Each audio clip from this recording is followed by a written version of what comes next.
감사합니다. 오늘도 이렇게 또 주일날 우리 주님께서 우리에게 은혜를 베풀어 주셔서 한 자리에서 함께 예배를 드리며 주님께 영광을 돌릴 수 있게 하여 주신 그 은혜에 감사하며 나아갈 수 있는 저와 여러분 되시기를 주님의 이름으로 축원함을 드립니다.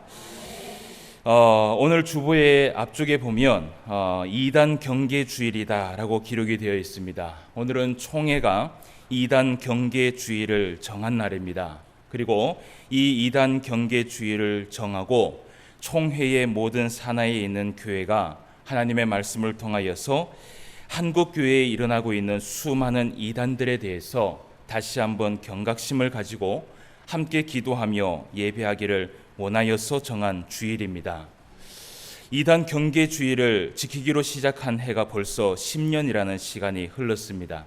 아직까지는 총회가 설교자에게 이것을 고난을 주고 그리고 이단 경계 주일을 지키라고 권면을 하고 있는 상태지만 오늘날 이 이단들의 왕성한 활동들을 우리가 생각해 본다면 적어도 1년에 한 번 정도는 교회가 시대에 일어나고 있는 많은 이단들에 대해서 말씀을 나누어 보아야 되지 않을까라는 그런 생각을 해보게 됩니다.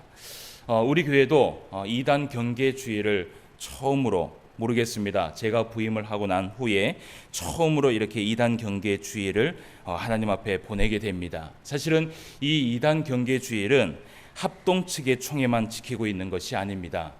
이 이단 경계 주일은 2004년 7월 달에 이단 대책위원회, 이것을 이대위라고 얘기를 합니다. 이 이대위에서 안건을 내놓았고 그리고 임원회에서 그것을 결의를 합니다. 그리고 2005년 9월 첫째 주일부터 이단 경계 주일을 선포하고 모든 교회가 이 주일을 지키도록 권면을 하고 있습니다. 그런데 처음에는 많은 교단이 함께 하지 않았습니다. 그리고 그 시간이 지나고 난 후에 2011년도 8월 9일 날 다시 한번 이단 대책위원회가 11개의 대표적인 교단들을 모아놓고 다시 한번 결의를 하게 됩니다. 그리고 매년 9월 첫째 주일날 이단 경계 주일을 적극적으로 홍보를 하고 참여하고자 그렇게 결의를 한 바가 있습니다. 그래서 어떤 교단에 속해 있는 교회는 9월 첫째 주일을 아예 이단 경계 주일, 이단 경계 주간을 정해 놓습니다. 그래서 그 주간에는 특별 강사를 모셔놓고 이단에 대해서 그렇게 강의를 하는 집회를 열기도 합니다. 사실은 이 이단의 문제는 오늘날의 문제만은 아닙니다. 성경 가운데에서도 특별히 이 이단 사상과 거짓 교사들의 그 악행들 때문에 사실은 그 이단에 대한 바른 변증을 통해서 성도들에게 바른 복음을 전파하고자 한 설교자가 있었습니다. 그것이 바로 유다서를 기록한 야고보의 형제이기도 하고 또 예수님의 형제이기도 하였던 유다라는 인물입니다. 유다가 예수님의 복음을 전파하면서 특별히 유다가 마음속에 생각했던 것이 이단들에 대한 그 경각심을 가지고 있었던 것 같습니다. 바른 복음을 전파하는데 그 복음을 계속해서 성도들을 미혹하고 그 성도들을 자꾸 넘어지게 하는 그 이단들에 대해서 이 유다가 아마 마음속으로 많이 애통해하며 하나님 앞에 기도하며 그 유다서를 기록한 것 같습니다. 이 이단의 문제는 오늘날의 문제뿐만 아닙니다. 이렇게 모든 시대를 통틀어서 성도들을 미혹하는 사단의 덫이 계속해서 우리 가운데 있다라는 것을 우리가 심각하게 받아들이고 이것에 대해서 우리가 생각을 해봐야 됩니다. 한국교회의 역사가 100년이 넘어갔습니다. 아주 오랜 역사 동안에 하나님께서 한국교회에 한없는 은혜를 베풀어 주셨고 그리고 이 한국교회가 이렇게 크게 성장할 수 있었던 것도 하나님께서 하나님의 성도들을 바라보면서 그 하나님의 성도들이 말씀 앞에 진리 앞에 그리고 기도하면서 하나님 앞에 나아갔던 그러한 열매가 일어나지 않았는가라는 그런 생각을 해보게 됩니다. 이렇게 100년이 넘어가는 동안 이단들이 한국 교회의 교인들을 미혹하고 그리고 또 실족시킨 사람들의 숫자를 생각해 보면요, 통계만으로도 사실은 상상을 초월합니다. 이 이대위가 교단의 상황을 파악하고 그리고 이단에 넘어가거나 그리고 넘어갔다가 실족이 된 그나마 다행은 무엇이냐면 그렇게 넘어왔다가 돌아온 성도들도 있었습니다. 그런데 돌아오지 못하고 신앙을 접어버리고 신앙생활을 그만두게 된 사람들의 통계로만 약 100만 명 이상의 숫자를 추정을 하고 있습니다. 여러분, 하늘에서는 하나님께서 한 영혼이 천하보다 귀하다라고 생각을 하고 있습니다. 그 한 영혼이 천국 백성이 되기만을 바라보고 있고 그 한 영혼이 천국 백성이 될 때에 하늘에서는 정말 잔치를 벌입니다. 그 한 영혼이 하나님을 바라보며 그 한 영혼이 예수 그리스도를 영접할 때는요, 정말 그 누구보다도 하나님께서 기뻐하시는 것을 우리가 보게 됩니다. 그런 가운데에서도 이렇게 수많은 성도들이 이렇게 이단들을 통하여서 넘어지게 되고 그리고 이단들을 통하여서 신앙을 잃어버리게 되는 것에 대해서는요, 다시 한번 우리가 이 부분에 대해서 회개하고 통회하며 또 하나님 앞에 기도해야 될 제목이 아닌가, 그런 생각을 해보게 됩니다. 사실 우리가 알고 있는 많은 이단들의 특징을 살펴보면요, 그 사람들은 처음부터 이단으로 시작한 사이비는 거의 없습니다. 가만히 살펴보면 처음에는 그들이 정통교단에서 열심히 신앙생활을 합니다. 그렇게 열심히 신앙생활을 하다가 이상한 계시를 받거나 또 말씀을 바로 분별하지 못함으로 인하여서 미혹이 되고 그리고 또 어느 한 부분을 고집을 하다가 잘못된 해석으로 인해서 이단이 생긴 경우가 거의 대부분이라는 것이에요. 여러분, 거기에서 대표적인 사람이 바로 누구냐 하면 천부교라고 여러분 아실 거예요. 이 천부교의 창시자인 박태선. 여러분, 이 박태선이라고 이야기를 하면 거의 모든 사람이 모릅니다. 그런데 우리나라를 대표하고 그리고 우리나라의 이 신앙생활을 흔들어 놓았던 한 집단이 있었습니다. 그것이 바로 신앙촌이었습니다. 그 신앙촌은요, 사실 지금도 믿지 않는 사람들이 그 신앙촌을 알 만큼 한국 교회의 이단으로서 정말 크게 흔들어 놨던 사람 중에 대표적인 사람이 바로 박태선입니다. 여러분, 이 박태선은 사실 처음부터 이단은 아니었습니다. 이 박태선이 처음에 9살에 어머니를 잃게 되고 그리고 11살에 그때 아버지를 잃게 됩니다. 그리고 이 박태선이 자신의 형과 어려운 형편에서 삶을 살게 되는데 그때 이 부모의 사랑을 받지 못했던 그 박태성이 다행히 교회라는 곳에 가게 됩니다. 처음에는 덕천교회라는 장로교회에 출석을 하면서 주일학교를 보내면서 거기에 있는 선생들에게 많은 사랑을 받으면서 자라나게 됩니다. 그리고 우리나라가 일본 정권이 해방이 되고 난 후에 이 박태선은 남대문 교회라는 곳을 다니면서 거기에서 집사 직분을 받게 되고 누구보다도 그곳에서 전도자로서 수많은 사람들을 복음의 길로 인도하였던 사람이 바로 박태선이었습니다. 그리고 그때 당시 교회에서 부흥 집회를 열게 됩니다. 그 부흥 집회를 열게 됐을 때에 이송봉 목사님이라는 그 집회 가운데에서 이 박태선이 성령의 큰 능력을 체험을 하게 됩니다. 본인이 이야기하기를 그때 성령의 불을 받았다라고 얘기를 해요. 그리고 난 후 6.25 사변이 일어나게 돼요. 그 6.25 사변이 일어나는 그 전쟁 가운데 이 박태선이 피난을 가다가 평택역이라는 곳에서 거기에서 어떤 한 사건이 일어나게 돼요. 그 평택역이라는 곳에서 이 박태선이 소변을 누게 됩니다. 근데 소변을 누는데 그 소변에서 피가 섞인 소변이 나오는 것이에요. 그때부터 이 박태선의 마음에 무엇을 생각하냐면 성령의 피가 자신의 몸에 들어왔다고 주장을 하게 됩니다. 그래서 그때부터 자신이 스스로 이르기를 나는 피 기름의 은사를 받았다라고 주장을 하게 돼요. 여러분, 이것이 바로 성경을 바로 배우지 못하니까 엉뚱한 진리가 들어와서 그 사람을 미혹하게 된 것을 우리가 이것을 통해서 보게 돼요. 사실은요, 제가 최근에 어떤 사역자를 보았어요. 이 사역자가 이런 얘기를 해요. 귀신을 쫓아내는데 그 귀신을 쫓아내는데 성령의 역사가 일어났다고 얘기를 해요. 그러면서 그 성령의 역사가 나타난 그 능력이 무엇이냐 하면 귀신을 쫓아냈을 때에 피를 토해내고 그리고 구역질을 하면서 성령의 능력이 나타났다고 말을 하는 사역자가 제가 보았어요. 여러분, 성경의 어디 가운데 예수님께서 귀신을 쫓아냈을 때 이 뱃속에서 피가 넘쳐나고 구역질을 했던 적이 여러분 언제 있습니까? 여러분, 사실은 이것이 성령의 능력이라고 얘기하고 성령께서 보여주신 하나의 현상이라고 얘기를 하지만 이것이 바로 사실은 이단이 시작하고 있는 그 이단의 첫 출발점이라는 것을 여러분 기억을 해야 됩니다. 박태선이 그 이후에 창동교회라는 곳에서 장로의 직분까지 받게 됩니다. 그런데 그 장로의 직분을 받게 되지만 자신의 그 피 기름의 은사를 계속해서 주장을 해요. 그런데 그 주장을 계속해서 해도 받아들이지 않으니까 이 박태선이 1995년 7월 1일 한국예수교 천부교를 세우게 됩니다. 자신을 그때부터 뭐라고 얘기하냐면 나는 감람나무다.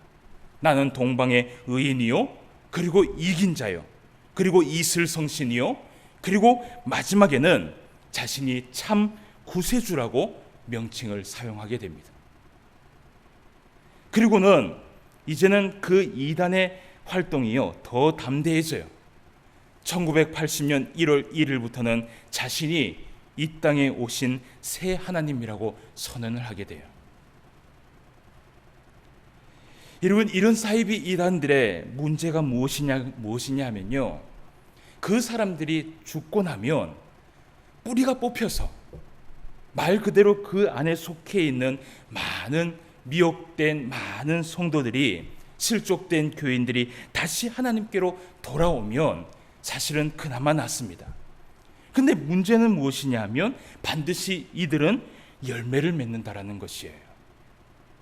여러분, 선한 나무에는 선한 열매를 내고 악한 나무에는 악한 열매를 맺는다라고 성경은 이야기를 해요.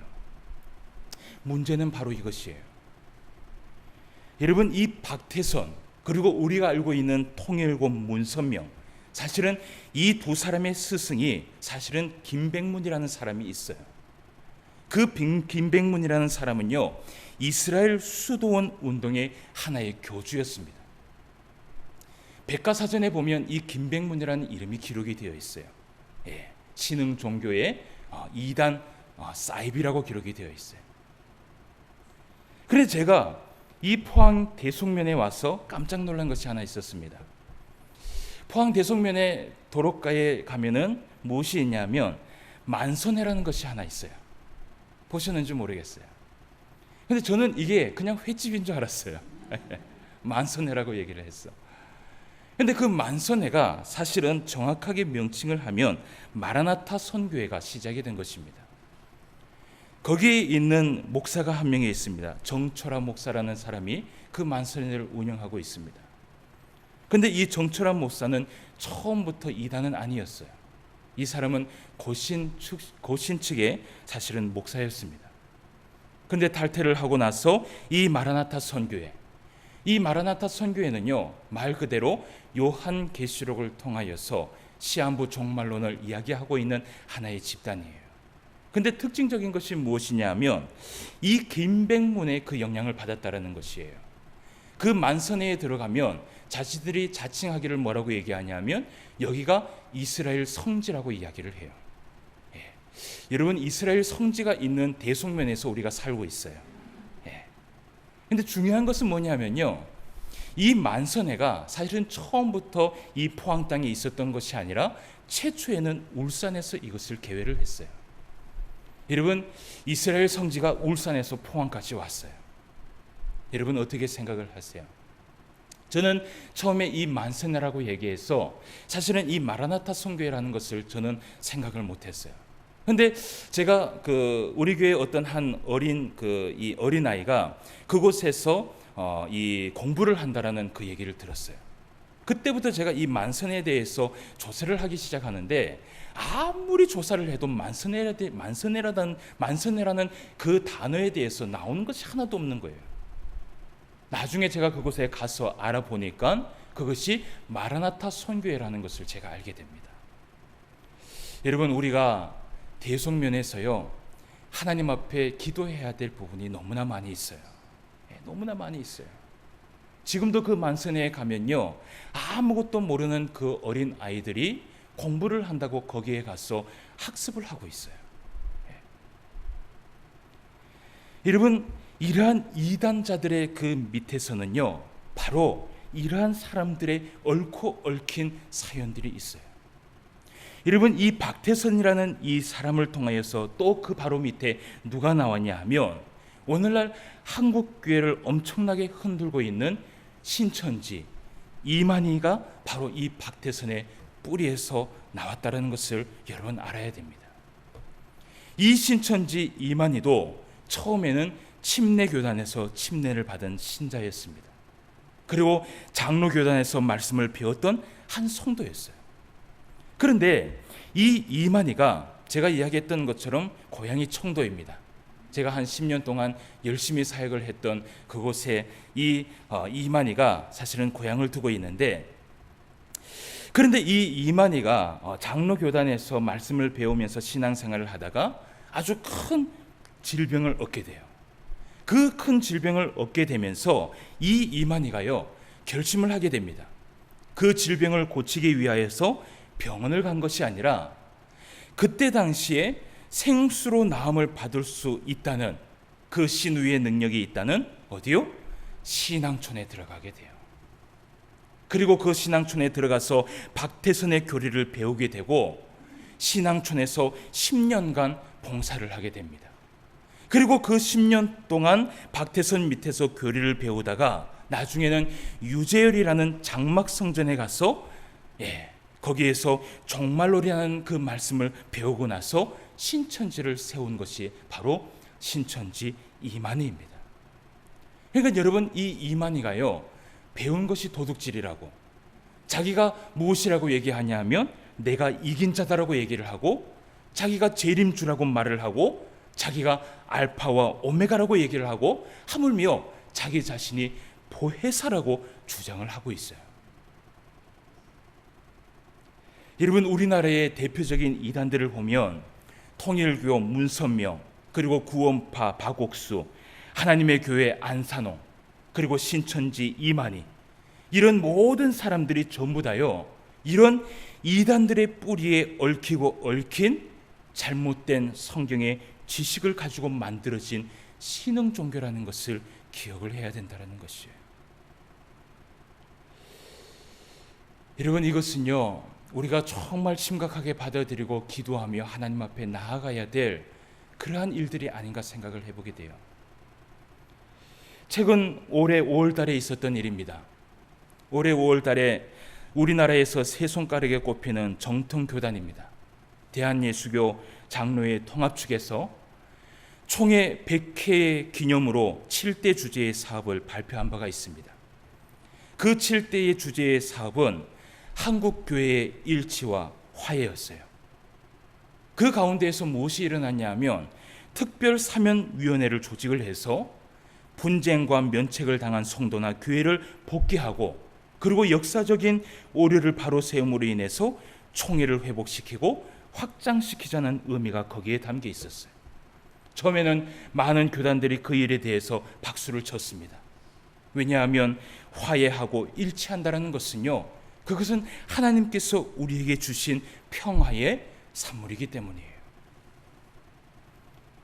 그런데 최근에 이 통합 측에서 특별 사면에 대한 발표를 하나 했습니다. 대한예수교 장로회 예장 통합 특별 사면위원회 성명에서 이단 단체 해제의 사면권을 신청을 했어요. 그것에 기록된 이단 단체가 어디냐 하면 8군데의 이단 단체가 있습니다. 첫 번째는 세강중앙교회 다락방 교회입니다. 거기에는 김풍일 목사가 있습니다. 사실은 이 다락방 교회는 류광수 목사를 통하여서 시작이 됐지만 이 류광수 목사는 합동 측이기 때문에 명단에서 제외를 됐어요. 그리고 두 번째는 성락교회, 귀신론을 주장했던 김기동 목사의 그 교회가 거론이 됐어요. 그리고 또 레마 선교회라는 그 선교회가 거론이 됐습니다. 여기에는 이명범이라는 목사가 거기에 있어요. 이 레마 선교회도 어디에 영향을 받았냐 하면 김기동의 그 귀신론의 주장에 영향을 받은 사람이에요. 근데 이 레마 선교회에서 주장을 하는 것이 무엇이냐 하면 하나님의 말씀은 영의 양식이라는 것이죠. 그래서 영의 양식이기 때문에 우리의 이성으로는 이 하나님의 말씀을 판단할 수 없다라는 거예요. 그래서 하나님의 말씀을 판단하기 위해서는 영의 4차원의 세계에 들어가야지만 이 말씀을 알 수 있다라고 주장을 하는 것이 바로 레마 선교회예요. 그래서 이 레마 선교회에서 활동하고 있는 것이 무엇이냐면 뜨레스 디아스 그리고 램이라는 명상의 프로그램을 도입을 해서 그 명상의 프로그램에 들어가면 말씀의 시간은 아예 없습니다. 처음부터 끝까지 춤과 노래만으로 예배를 드려요. 그리고 그 명상 가운데서 주어지는 그 감동을 통하여서 하나님께서 우리에게 말씀을 허락했다라고 그들이 주장을 하는 것이 바로 레마 선교회예요. 그리고 또 한 군데가 있었습니다. 제7일 안식교회입니다. 여러분, 안식교는 하나님의 교회 안산홍의 뿌리이기도 해요. 그리고 인터콥이라는 곳이 있어요. 이것은 바로 최바울 목사가 있는 곳이에요. 여기는 계시론자가 있는 사람입니다. 여러분, 이 인터콥이라는 곳에 가보면요, 참 희한한 예배를 드려요. 예배를 드릴 때 말씀을 준비하거나 그리고 말씀을 준비하는 시간이 없어요. 최바울 선교사가 딱 나오면 예배를 드립니다. 예배를 드리면서 처음에는 성경에 딱 덮여 있어요. 그리고 딱 단상에 서서 기도를 합니다. 그리고 기도가 끝난 후에 성경을 펼칩니다. 오늘 하나님께서 주신 말씀은 그 펼친 말씀이 하나님께서 주신 말씀이라고 얘기를 하면서 그것에 대해서 증거를 해요. 그리고 거기에는요, 오늘날 많은 문제들이 일어나고 있는, 사람을 넘어뜨린다든지 그리고 사람을 웃게 한다든지 그 수많은 엉뚱한 방언들을 통하여서 사람들을 미혹하고 있는 것이 바로 여기에 있는 인터콥이에요. 그리고 또 한 군데가 있었습니다. 지방교회라는 데가 있었어요. 여러분, 이 지방교회라는 것이 생소하시죠? 근데 이 지방교회라는 것이요, 원래는 어떤 교회라냐면 워치만리 교회입니다. 중국 선교사가 시초한 교회예요. 이 지방교회는 각 지역마다 지방에 있는 교회가 있어요. 근데 교회 이름이요, 그냥 지방의 이름을 땄어요. 대구는 대구교회, 포항은 북포항교회, 남포항교회. 이것이 사실은 우리 전국에 있는 다 흩어져 있는 이 지방교회가 있어요. 근데 이 지방교회의 특징은 무엇이냐면 예배 가운데 예배의 인도자가 없다라는 거예요. 동그렇게 예배를 인도합니다.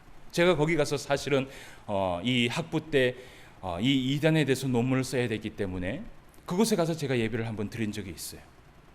말씀을 전하는 설교자도 없고 찬송을 인도하는 인도자도 없어요. 말씀을 봉독하는 봉독자도 없어요. 그냥 둥그렇게 앉아놓고 거기에서 기도를 합니다.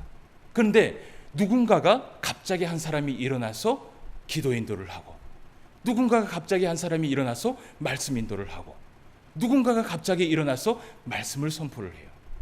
그것은요, 누가 정해놓은 것이 아니라 그들이 얘기하기를 성령 하나님께서 내주하셔서 우리를 인도하신다라고 그렇게 얘기를 해요. 그 지방교회가 거기에 속해 있었습니다. 그리고 또 한 군데가 있었습니다. 큰 믿음 교회, 변승우 목사가 있는 큰 믿음 교회를 잘 알고 있을 거예요. 자칭 이 변승우 목사가 뭐라고 얘기하냐면 자신은 대선지자의 사명을 받았다라고 주장을 하고 있어요. 그리고 평강제일교회 박윤식 목사가 또 거론이 됐어요. 이 사람은 또 뭐라고 얘기하냐면 자신은 다른 사람이 가지지 않은 특별한 말씀의 계시를 받았다라고 주장을 하는 사람이에요. 이렇게 8개의 단체에 대해서 이 통합 측이 특별 사면하기로 결의를 하게 됩니다. 그리고 이런 성명을 홈페이지에 게시를 했어요. 그런데 게시를 하자마자 수많은 목회자와 성도들의 항의의 전화를 받고 그 게시를요, 단 한 6시간 만에 지운 사실이 드러났어요. 사실은 지금 항의에 의해서 계시를 지운 것뿐이지 아직 그 총회에서는 발표가 남아 있습니다. 이 발표 때문에, 이 사건 때문에 지금 이대위에서는 계속해서 1차 성명, 2차 성명, 3차 성명서를 제출하고 있어요. 다시 한번 재고하라는 것이에요. 그러면서 통합 측의 사면위원들의 입장은 이렇습니다. 이 단체들이 자신들의 잘못된 교리를 인정하고 돌아온다면 기꺼이 받아들이겠다라는 입장이 그들의 입장이에요. 그러나 이 목회자가 염려가 되는 것이 하나가 있습니다. 그렇게 수많은 시간 동안 잘못된 교리와 말씀을 배운 자들이 돌아오기로 마음을 먹는다고 이단이 진리가 될는지 사실은 알 수 없다는 것이에요.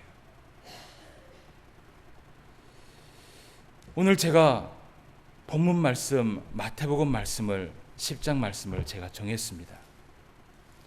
이 마태복음 10장 오늘 16절 말씀은 예수님께서 12제자를 전도자의 사명을 감당하기 위하여서 파송을 보내면서 그들에게 하신 말씀 가운데 한 단어예요. 그러면서 예수님께서 그 제자들에게 뭐라고 얘기를 하냐 하면 16절 말씀에 이런 말씀을 합니다. 보라, 내가 너희를 보냄이 양을 이리 가운데 보냄 같도다 라고 얘기를 하면서 예수님께서 이 제자들을 심히 걱정하며 염려하는 그 모습을 우리가 보게 돼요. 근데 이 16절 말씀에 보면 예수님께서 그들에게 그런 말씀을 하시면서 이어서 말씀하시기를 이런 말씀을 해요. 그러므로 너희는 뱀같이 지혜롭고 비둘기같이 순결하라. 너희는 뱀같이 지혜롭고 비둘기같이 순결하라. 때로는 우리가 예수 그리스도의 복음을 전하며 뱀같이 지혜를 가지고 한 발로 물러설 수 있을 때가 있어야 된다는 것이에요. 근데 정말 예수님께서 제자들에게 염려가 되었던 것은 무엇이냐 하면 양 같은 이 제자들을 이리에게 보내는 것이 더 무서웠던 것이 아니라 이 제자들이 그 세상에 나가서 복음을 전파하면서 비둘기 같은 순결함을 잊어버릴까 봐 예수님은 더 염려를 했던 것이에요.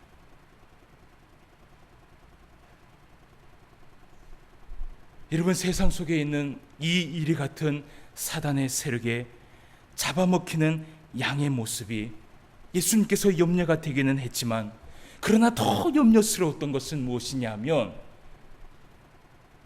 우리의 성도들이 거룩한 진리의 말씀의 순결을 잊어버리지 않을까, 그것이 예수님께서 더 염려를 하셨다는 것이에요. 유다서 1장 12절 말씀에 이런 말씀을 하고 있습니다. 그들은 기탄 없이 너희와 함께 먹으니 너희의 애찬의 암초요 자기 몸만 기르는 목자요 바람에 불려가는 물 없는 구름이요 죽고 또 죽어 뿌리까지 뽑힌 열매 없는 가을 나무요 라고 말씀을 하고 있어요. 이것을 바로 이단을 두고 이야기하는 것이에요. 사랑하는 성도 여러분, 예수님께서 우리를 제자로 삼아주시고 이 세상에 12제자를 파송한 것처럼 우리를 파송하여 보냈어요. 그러면서 우리에게 이 진리의 말씀을 우리에게 지어주시고는 그 복음을 세상 모든 사람들에게, 믿지 않는 모든 사람들에게 전파하라고 예수님께서 부탁을 하셨어요. 근데 예수님께서 정말 염려했던 것은 무엇이냐 하면 그 복음을 전하면서 핍박과 고난을 받고자 하는 그 성도의 모습이 정말 안타까웠던 것이 아니라 성도가 진리의 말씀에 그 비둘기 같은 순결을 잊어버릴까 봐 예수님께서 더 염려를 하셨다는 것이에요. 오늘 이단 경계 주의를 통하여서 말씀을 나눴습니다. 우리는 하나님 앞에 기도하며 나아가야 돼요. 이 한국교회를 위하여서 우리는 열심히 기도해야 돼요. 지금 신천지에 빠져있는 그 청년들이 거의 모든 성도가 90%가 청년들이에요. 한국교회의 청년들이 교회에서 사라진 그 청년들을 만나려고 하면 신천지에 가면 만날 수 있다라고 얘기를 할 정도로 지금 신천지에 수많은 청년들, 우리의 다음의 세대에 이 교회를 이끌어갈 청년들이 그곳에서 미혹을 당하여 방황하고 있어요. 나만 은혜를 받겠다고, 나만 하나님의 그 말씀의 은혜를 받겠다고 지금 하나님 앞에 기도하는 그것이 중요한 것이 아니라 오늘 한국교회가 비둘기 같은 순결을 잊어버리지 않기 위하여서 우리는 기도하며 나아가야 될 줄 믿어요. 사랑하는 성도 여러분, 우리가 이 이단에게 넘어지지 않으려면 그 말씀의 순결함을 날마다 상고하며 살아가야 될 줄 믿습니다. 이 말씀을 순종하기를 원하고, 이 말씀 앞에 살기를 원하고, 이 말씀 앞에 몸부림치면서 오늘도 하나님께서 주신 그 순결함과 거룩함을 가지고 온전히 하나님만 바라보기로 결심하며 나아가는 그 한 사람의 성도 때문에 오늘 하나님께서 기뻐하시고, 오늘 하나님께서 영광을 받으시고, 오늘 하나님께서 은혜를 베풀어 주신다는 것입니다. 저는 일심포항교회에는 우리 성도들이 하나님 앞에 기쁨을 주시고, 하나님 앞에 기쁨을 주고, 하나님 앞에 영광을 준다라고 저는 믿어 의심치 않아요. 왜냐하면 오늘도 그 진리의 말씀을, 그 말씀의 순결함을 잊어버리지 않기 위해서 말씀을 펼치고 하나님 앞에 나아가려고 했던 그 여러분의 그 모습, 오늘 하나님께서 기억하여 주실 것입니다. 여러분, 이단 경계 주일, 이것을 쉽게 볼 것이 아니라 우리의 다음 세대를 위하여서 기도하는 성도가 되기를 원해요. 우리의 다음 세대, 이 교회를 이끌어가야 할 이 다음 세대를 위하여서 오늘도 무릎을 꿇고 기도하며 하나님 앞에 나아갈 수 있는 저와 여러분 되시기를 주님의 이름으로 축원함을 드립니다. 기도드리겠습니다. 하나님 아버지, 하나님의 은혜를 진심으로 감사함을 드립니다. 오늘 이 시간에도 우리에게 은혜를 베풀어 주셔서 이단 경계의 주일을 맞아서 하나님 앞에 말씀을 상고하며 하나님의 진리의 말씀을 들을 수 있도록 인도하여 주심을 감사함을 드립니다. 아버지 하나님, 다음 세대를 생각하면 통회하며 회개하며 하나님 앞에 기도할 수 없다라는 것을 다시 한번 기억하며 무릎을 꿇습니다. 이 한국교회를 기억하여 주시옵소서. 처음 하나님 앞에 복음을 들고 그 진리의 말씀에 부흥의 사경회를 나누면서 하나님 앞에 성령의 능력을 받으며 나아갔던, 그 말씀 앞에 나아갔던 우리 모든 성도들의 그 은혜가 다시 한번 한국교회에 부흥의 바람을 일으킬 수 있는 놀라운 역사가 일어날 수 있도록 인도하여 주시옵소서. 하나님의 말씀을 통하여서 이단들이 넘어지고, 하나님의 말씀을 통하여서 우리 성도들이 하나님 앞에 살 수 있는 놀라운 능력들이 일어날 수 있도록 주님 인도하여 주시옵시고, 오늘 한국교회가 비둘기같이 순결함을 지킴으로 인하여서 하나님 앞에 영광을 돌릴 수 있는 한국교회, 하나님 앞에 영광을 돌릴 수 있는 하나님의 성도들이 될 수 있도록 인도하여 주시옵소서. 오늘도 말씀으로 함께하여 주시고 은혜를 베풀어 주심을 진심으로 감사함을 드리며 모든 말씀 예수님의 이름으로 기도드리옵나이다. 아멘.